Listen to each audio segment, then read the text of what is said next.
Home science වැඩ.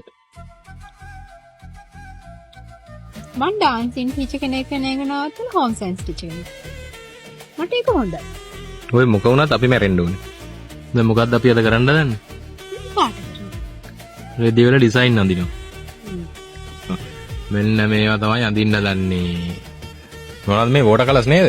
නැහැ. එහෙනම් මේ මොනවද? ෆැබ්‍රික් ෆැබ්‍රික් පේන්ට් වලින් අපි දැන් අද රෙද්ද පාට කරන මේ ඩිසයින් මොස්තරයක් හදන්න තමයි හදන්නේ මේ.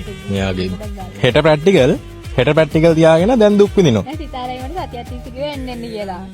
දන්නවනේ අවසාන මොහොතේ නැටුවේ නැත්තම් කිව්ව වැඩේ වෙන්නේ නැහැ. 4:12ටත් මේක පේන්ට් කරනවා බලහන්කො වෙලෙක් දන්නේ නැහැ. සිතාරයි ඔයාට ආති හිතිලා නැද්ද හෝම් සයන්ස් සර් කෙනෙක් වෙන්න? බලන්න හෝම් සයන්ස් සර් කෙනෙක් වුණා නම් කකා බිබී ඉන්න පුළුවන්. ඩාන්සින් ටීචර් කෙනෙක් වුණා නම් කන්න බෑනේ නටන්න විතරනේ වෙන්නේ. ඩාන්සින් ටීචර්ලා ගැඟ හැඩයිද? ඉතින් මගේ හැද නෑනේ. උඹ තාඩි ඉගෙන නෙමෙයි. හරි. එහෙම කිව්වනේ එහෙනම්. ඒත් ඔන්නේ සරසන ගමන් ඉන්නේ අපි දැන්. දේවල් ගොඩක් තියෙනවා. තා ගොඩක් වැඩ තියෙන අපිට කරගන්න. මොනවද අපි වැඩි ඉංග්‍රීසි කරගෙන යනවා. ලස්සනයිද බලන්න ඔය වැඩි. හරි අපි වැඩක් කළොත් දන්නවනේ. ඉතින් ආගාවට ගාල්ඩ් ගති මේ සෙට් එක සුපිරියටම තියෙනවා. හරි මේකක් ගලවන්න හිමීට. හරි. මේ පැත්තෙන් බලන්න. කොහෙන්ද කරන්නේ? වාව් සුපිරි. ඔය කොන්ද දැන් හරිනේ. කොන්ද ගඳල යන්නේ. මේ බලන්න මේ ලස්සනයිනේ.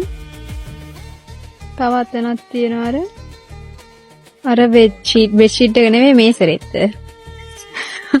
මේ ඇප්‍රන් එක ඊට පස්සේ මෙන්න මේක. මේක පියදා. මේක තමයි මේ මොකද්ද? අත් පිස්නාව. අපි වැඩ ටික නම් ඉවර කරගත්තා. ඔන්න ලස්සනට තිනා ඉන්න ඔයාලට පෙන්නන්න අපි කරපු ටික.